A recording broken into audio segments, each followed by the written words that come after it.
유니클로가 결국 대형 사고를 터뜨렸습니다. 오늘 방송의 제목, 유니클로가 대놓고 대한민국을 조롱한 역대급 상황 발생, 유니클로 광고의 위안부 조롱 논란, 다시 불매운동 장작 붙인 유니클로 아직 정신 못 차렸다. 이 주제에 대해서 한번 이야기를 나눠보겠습니다.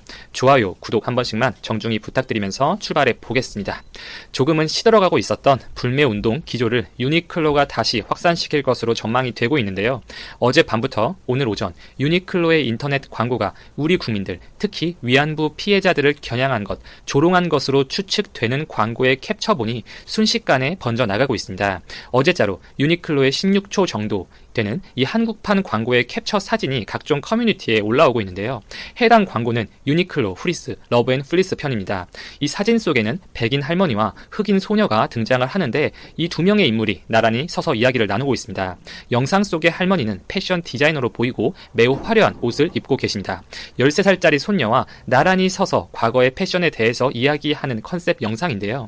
소녀는 할머니에게 스타일이 정말 좋다. 할머니, 제 나이 때에는 옷을 어떻게 입으셨나요? 이렇게 질문을 했고 할머니는 Oh my god, I can't remember that far back. 그렇게 오래전 일은 기억하지 못해 라고 말을 했습니다. 여기까지는 문제가 없죠. 이렇게 원본 영상에는 문제가 없었던 것인데 그 자막이 문제였습니다. 한국판 광고의 자막에서는 맙소사 80년 전의 일을 기억하냐고 라며 마치 연도를 특정한 것, 지칭한 것처럼 자막이 실렸습니다. 자, 올해가 2019년이죠. 80년 전이면 1939년입니다. 1939년에 어떠한 일이 생겼나요? 일본이 국가총동원법을 근거로 해서 본격적으로 강제 징용을 단행하던 시기였죠. 많은 조선인 여성들이 위안부로 동원이 되었으며 조선인 노동자들이 강압적으로 연행이 되었던 시기였습니다.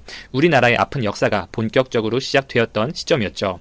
유니클로의 이 80년이라는 단어 선택에 대해서 많은 논란이 일어나고 있는데 이것이 확대 해석이라고 보는 주장과 하필 한국 광고에만 굳이 80년을 찝어서 문구를 추가한 것은 분명 한국을 조롱하려는 의도가 있었던 것이라는 주장이 첨예하게 맞서고 있습니다. 제 개인적인 의견으로는 100% 노렸다의 한 표입니다. 저 역시 유튜브에서 방송을 하고 있지만 그 단어 하나하나, 문맥 하나하나에도 들으시는 청취자분들께서 잘못 받아들이시지는 않을까, 이 잘못된 의도로 해석되지는 않을까 많은 신경을 쓰고 있고 최소 2-3번 이상 스크립트 수정하고 내용 정리하고 녹음을 하고 있는데요. 하물며 공식 광고나 공식 석상에서 발표를 하는 자료 원문에는 그 몇 배나 되는 노력이 들어갈 수밖에 없습니다. 해당 광고 업계에 근무하신 경험이 있으신 분은 아실 거예요. 광고를 만들 때 단어 하나, 조사 하나에도 엄청난 시간을 할애하고 이것 자체가 주는 뉘앙스의 차이를 연구하는 카피라이터라는 직업이 따로 있을 정도입니다. 이렇게 시간을 쏟아서 고민하고 또 고민해서 최종본까지 수많은 수정 과정 거치고 결국 광고주의 승인을 받아서 방송이 나가는 것인데 이렇게 꼭 집어서 80년 전이라는 단어를 한국판 광고에만 특정해서 넣은 것은 사실 한국인들에게 보내는 메시지라고 저는 보고 있습니다. 그리고 사실 과거에 대한 그 시점 언급을 할 거였으면 이 할머니의 대사를 나 10대 때는 나 20대 때는 이랬단다, 이런 식으로 멘트가 들어가야지 굳이 80년 전이라고 짚어서 이야기를 한 것은 의도된 것이다. 저는 이렇게 생각을 합니다. 말씀드렸듯이 영어 원문에는 문제가 없었어요. 그러나 이렇게 한국 자막에 문제가 있는 것인데 이 유니클로 모기업 패스트 리테일링과 롯데의 합작 사이트 FRL 코리아라는 기업에서 유통, 마케팅, 판매 등을 맡아서 하고 있습니다. 이쪽의 해명이 반드시 필요한 상황이라고 저는 보여지고 이 보통의 경우에는 광고 제작 과정에서 최종 승인을 광고주 쪽에서 하기 때문에 유니클로 본사 역시 이 이슈에서는 자유롭지 못한 상태죠. 자, 어제만 하더라도 유니클로 회장이 직접 언론에 나와서 아베, 일본 정부를 대놓고 디스를 했죠. 아베의 경제정책, 아베노믹스의 허상이나 일본인들의 민족성, 그리고 한국에 일본이 좀 따라잡혀 가면서 생기는 일본인들의 조급함, 이런 것들에 대해서 낱낱이 이야기하면서 비판을 했어요. 그리고 한국인들의 반일 감정이 이해가 간다, 이런 이야기를 했는데 불과 하루도 지나지 않아서 엄청난 사고를 터뜨리고 말았습니다. 이 가을, 겨울 시즌을 앞두고 있죠. 이 유니클로의 주력 상품 히트텍, 후리스, 경량 패딩, 이런 것들 우리나라에서 굉장히 판매가 잘 되는 상품들이어서 한국인들을 조금 달래는 인터뷰를 하면서 유니클로에 대한 적대감, 이 감정을 조금 줄이고 이 주력 상품을 조금 더 많이 판매해서 그동안 입었던 손해를 메꾸려는 의도라고 생각을 했어요. 그리고 가을, 겨울 시즌의 의류들은 봄, 여름 시즌보다 단가가 높아서 이렇게 불매 운동이 지속되면 손해를 보는 액수는 더 크게 됩니다. 그렇기에 유니클로 회장이 그동안의 입장과는 조금 바꿔서 유화적인 말을 했다고 생각을 했지만 결국 이 사단이 났습니다. 어느 쪽에서 이러한 자막 삽입을 주도했는지 확실한 팩트 체크, 검증이 필요한 시점이라고 보이고, 자, 유니클로 히트텍, 그 대체 상품에 대해서 조금 더 이야기를 해보면, 일단 국내 패션 업체들은 유니클로 불매 운동이 여름 시즌부터 가속화되면서 히트텍과 같은 기능을 하는 발열 내복의 물량을 엄청나게 늘릴 것을 계획하고 있었어요.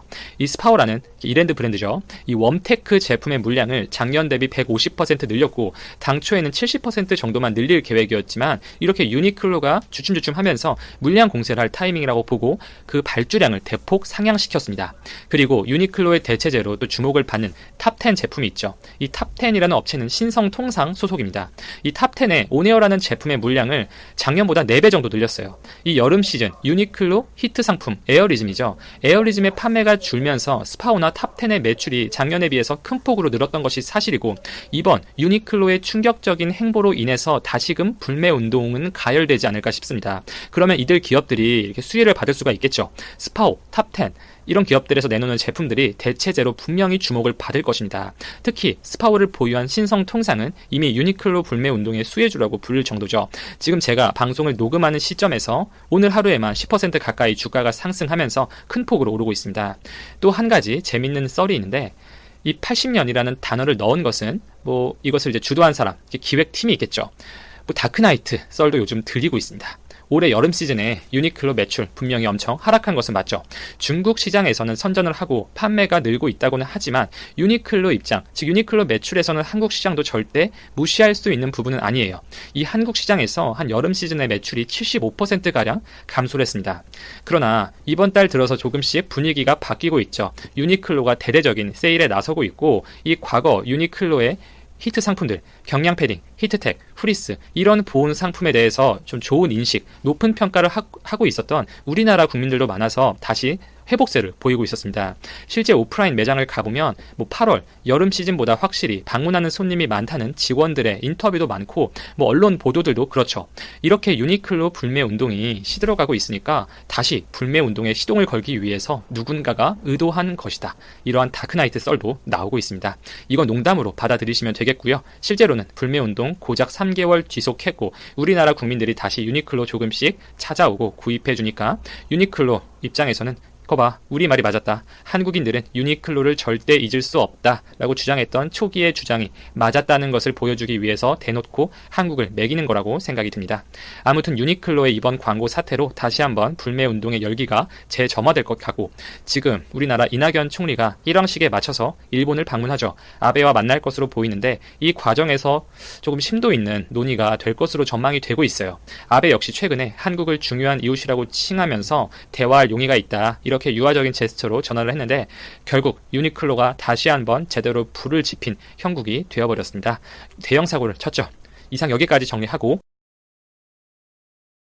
점유율을 자랑하는 삼성과 LG는 오랜 역사와 함께 서로 다툼하여 장단점을 저격하는 경쟁사이자 앙숙이기도 한데요. 최근까지도 OLED 모니터, QLED TV, 세탁기, 건조기 등 다양한 전자제품을 바탕으로 서로 다투었던 게 기억나네요. 그렇게 열불내며 국내는 물론 국제시장에서도 다툼하던 삼성전자와 LG전자, 일본이 대한국 수출 규제가 장기화되자 둘이 사이가 점점 달라지기 시작했습니다. 중국이 샤오미에 이어 LG까지 삼성 편으로 돌아서자 일본이 소니 마음 역시 점점 다급해지고 있는데요. 무슨 일이 있었던 걸까요? 꾀시 궁금할 이지 이야기입니다. 이 변화의 시작은 LG전자가 2019년 10월에 출시한 V50S 신규 전략 스마트폰에 삼성전자의 아이소셀 이미지 센서를 탑재하면서 언론과 진행한 인터뷰로부터 비롯되었습니다. 2019년 초에 출시되었던 V50 전면 카메라 및 후면 카메라는 모두 소니 또는 SK 하이닉스의 이미지 센서로 채워졌었습니다. LG전자는 지금껏 보급형에는 삼성 센서를 쓸지언정 플래그십폰에는 소니 아니면 하이닉스 센서를 사용하면서 삼성전자를 거의 배척하려는 느낌이 강했는데요. 이례적인 일은 이 후속작에서 일어나게 됩니다. 이번에 선보인 V50SE 포지션은 V50 제품이 하위 플래그십으로 후면에 2개의 카메라, 전면에 1개의 카메라가 탑재됩니다. 후면 측면 메인 카메라는 소니 엑스모어를, 옆에 있는 광각 카메라는 삼성전자 아이소셀을 탑재했으며 전면 카메라에도 삼성의 아이소셀을 선택했습니다. LG전자의 플래그십 스마트폰 최초로 삼성전자의 이미지 센서가 선택된 건데요. LG전자는 언론과의 인터뷰에서 소니와 하이닉스에는 없는 더 좋은 부품을 쓰려고 했고, 플래그십 최초로 전작에 들어갔던 일본산 부품 대신 삼성전자의 이미지 센서를 사용하게 되었다라는 내용의 언급을 했습니다. 좋은 부품을 쓰려고 했다. 소니와 하이닉스는 이런 고스펙 모바일 이미지 센서를 생산하지 않는다고 직접 언급한 것을 본다면 삼성전자의 이미지 센서를 높이 평가하고 있다고 볼 수 있습니다. 여기서 우리가 눈여겨봐야 할 것은 LG가 V50S에 탑재한 3200만 화소의 아이소셀은 2018년에 출시된 구형 모델이라는 것입니다. 삼성전자는 이미 2019년 5월에 6400만 화소의 이미지 센서를 개발하고 생산 중에 있습니다. 물론 6400만 화소보다 하위 라인업인 셈이고 V50보다 낮아야 하는 가격적인 측면에서 고려한 부분이 있겠지만, 작년 이맘때에 개발된 제품을 1년이 지난 이제야 탑재하면서 좋다며 칭찬 일색이라니 아무리 봐도 탈일보나 가속에 서로 동참하려는 의지가 있다는 것을 암묵적으로 드러낸 것이라고 볼 수밖에 없겠습니다. 단순히 우연만으로 LG전자 플래그십 최초로 삼성전자 이미지 센서를 선택하게 되었다고 보기에는 여러모로 걸리는 점이 많다는 겁니다. 일본인 소니 역시 마찬가지로 생각할 겁니다. 지난 2019년 1분기 세계 모바일 카메라 이미지 센서의 점유율은 소니가 51%로 1위를 가져간 데 반해 삼성은 고작 17.8%로 2위에 그치게 되었습니다. 소니는 지금까지도 굳건한 1위 자리를 유지하고 있죠. 하지만 소니의 위기는 이제 시작입니다. 삼성전자는 2분기, 3분기에 들어 모바일 최초 6400만 화소에 이어 1억 화소를 넘긴 아이소셀 브라이트 시리즈를 연달아 출시하며 모바일 이미지 센서의 새로운 강자로 떠오르게 되었습니다. 지금껏 어두운 공간에서의 저조도 촬영 기술에 있어서는 소니가 삼성을 앞서고 있었습니다. 하드웨어적 차원에서의 보정 기술이 다수 투입되었는데요. 예를 들면 4800만 화소의 이미지 센서를 1200만 화소로 동작하게 하여 소형 이미지 센서로 들어오는 빛의 물리적 한계를 보완하는 방법을 도입한 사례입니다. 삼성전자는 2017년부터 가변 조리개 등이 갤럭시만의 차별점을 구상했지만 그건 갤럭시에만 해당되기 때문에 이미지 센서에서만큼은 시장 공략이 어려웠죠. 하지만 2019년에 들어서 삼성도 이와 비슷한 원리지만 새로운 구조의 테트라셀과 이보다 더 앞서가 소니에는 없는 기술, 노이즈를 줄이는 아이소셀 플러스 기술을 탑재한 아이소셀 슬림 GH1을 개발해내었습니다. LG전자의 플래그십 최초 삼성 이미지 센서 탑재는 삼성전자의 반도체 2030 계획과 더불어 스마트폰 시장에 시사하는 점이 많습니다. 물론 전자제품 탈일본화 정책의 영향도 무시 못하겠지만 삼성전자를 그 누구보다 싫어하던 LG전자의 마음을 돌아서게 만들 정도로 삼성전자 아이소셀 이미지 센서의 기술 수준이 높아졌다는 것을 간접적으로 증명한 셈이죠. 1억 800만 화소인 아이소셀 브라이트 HMX는 중국의 샤오미와 협력하여 개발한 제품인데, 아무래도 그런 인연이 있다 보니 샤오미는 최근 자사 스마트폰에 탑재하는 카메라 이미지 센서로 삼성전자 제품을 선택하는 빈도가 잦아지고 있는 추세입니다. 소니 입장에서는 중국 브랜드의 한국 안방 브랜드까지 삼성 이미지 센서의 비중을 높여나가니 점점 압박이 느껴지겠죠. 앞으로의 삼성의 행보가 기대됩니다. 그럼 이제부터 삼성이 공략해야 할 업체는 어디일까요? 소니 이미지 센서의 최대 단골 고객은 바로 애플사입니다. 애플은 자사의 전면 후면 카메라에 소니 센서를 꼭 탑재하는 것으로 유명한데요. 물론 구형 삼성전자 이미지 센서가 소니보다 경쟁력이 떨어졌던 것은 사실이지만 무엇보다도 갤럭시와 아이폰이라는 브랜드가 세계 1, 2위를 다투는 실정이다 보니 말이죠. 애플 입장에서는 경쟁사 제품인 삼성전자의 아이소셀을 웬만해서는 피하려는 분위기입니다. 하지만 삼성은 애플 다음 가는 경쟁 브랜드 LG전자의 마음을 움직였습니다. 일본 소니 이미지 센서를 스펙으로 찍어 누르는 신제품을 속속 개발하고 있는 만큼 머지않아 애플의 마음도 바꾸어 놓을 수 있기를 조심스레 바라보겠습니다. 내용 괜찮았다면 구독 부탁드립니다.